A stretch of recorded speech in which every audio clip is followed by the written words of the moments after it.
1 โครินธ์บทที่เปาโลผู้ซึ่งพระเจ้าได้ทรงฮ้องให้เป็นอัครสาวกของพระเยซูคริสต์โดยพระประสงค์ของพระเจ้าและโสเทเนสผู้เป็นพี่น้องของเขาเรียนคริสตจักรของพระเจ้าที่เมืองโครินธ์ผู้ที่ได้รับการชำระให้บริสุทธิ์แล้วในพระเยซูคริสต์ซึ่งพระองค์ได้ทรงฮ้องให้เป็นวิสุทธิชนด้วยกันกับคนทั้งปวงในตำบลที่ออกพระนามพระเยซูคริสต์องค์พระผู้เป็นเจ้าของเฮาและของเขา ขอพระคุณและสันติสุขจากพระเจ้าพระบิดาของเฮาและจากพระเยซูคริสต์เจ้าจงดำรงอยู่กับท่านทั้งหลายเตอข้าพเจ้าขอขอบคุณพระเจ้าของข้าเจ้าในเรื่องท่านทั้งหลายเสมอย้อนว่าพระคุณของพระเจ้าซึ่งประทานแก่ท่านทั้งหลายโดยพระเยซูคริสต์ย้อนว่าท่านทั้งหลายพรั่งพร้อมด้วยกุสิ่งกุอย่างโดยพระองค์คือพร้อมด้วยวาจาและความรู้กุอย่างด้วยว่าพยานเรื่องพระคริสต์นั้นเป็นที่รับรองแน่นอนในหมู่ท่านแล้วเพื่อว่าท่านทั้งหลายจะไม่ได้ขาดของประทานเลยในขณะที่ท่านรอคอยการพลิกมาของพระเยซูคริสต์องค์พระผู้เป็นเจ้าของเฮาพระองค์จะทรงให้ท่านมั่นคงอยู่จนถึงที่สุดเพื่อให้ท่านปราศจากทิฏฐิในวันของพระเยซูคริสต์องค์พระผู้เป็นเจ้าของเฮาพระเจ้าทรงสัตย์ซื่อพระองค์ได้ทรงฮ้องท่านให้สัมพันธ์สนิทกับพระบุตรของพระองค์คือพระเยซูคริสต์องค์พระผู้เป็นเจ้าของเฮา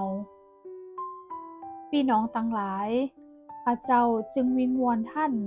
ในพระนามของพระเยซูคริสต์องค์พระผู้เป็นเจ้าของเฮาขอให้ท่าน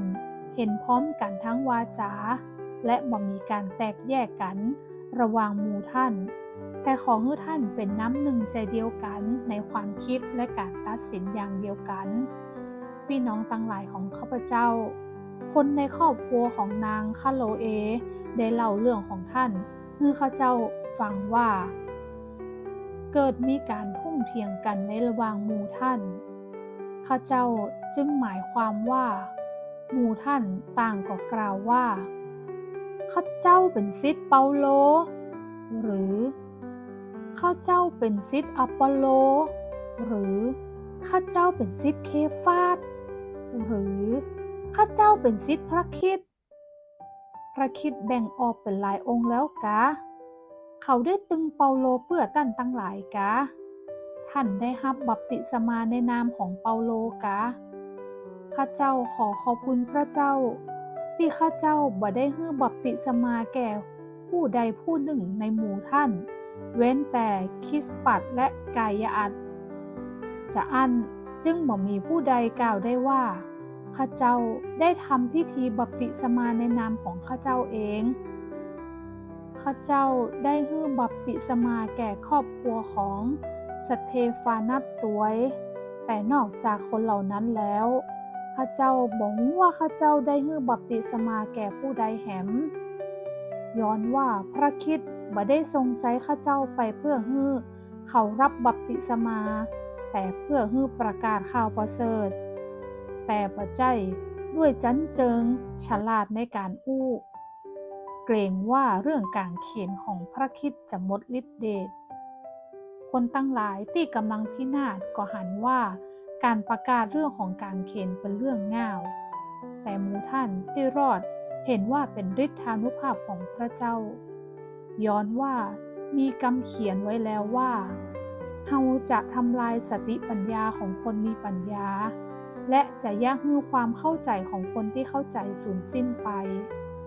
คนมีปัญญาอยู่ที่ไหนบัณฑิตอยู่ที่ไหนนักโต้ปัญหาแห่งยุคนี้อยู่ที่ไหน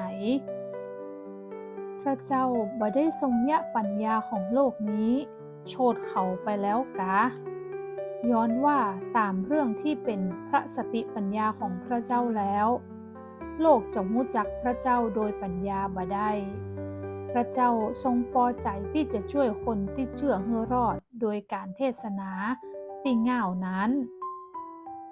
ด้วยว่าหมู่เจ้ายิวเรียกร้องหมายสำคัญและหมู่กรีกเสาะหาปัญญาแต่หมู่เฮาประกาศเรื่องพระเยซูคริสต์ที่ถูกตึงที่กางเขนนั้นอันเป็นสิ่งที่ฮื้อหมู่ยิวสะดุด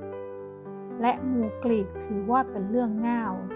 แต่สำหรับผู้ที่พระเจ้าทรงฮ้องนั้นทั้งหมู่เจ้ายิวและหมู่เจ้ากรีกต่างถือว่าพระคริสต์ทรงเป็นฤทธานุภาพ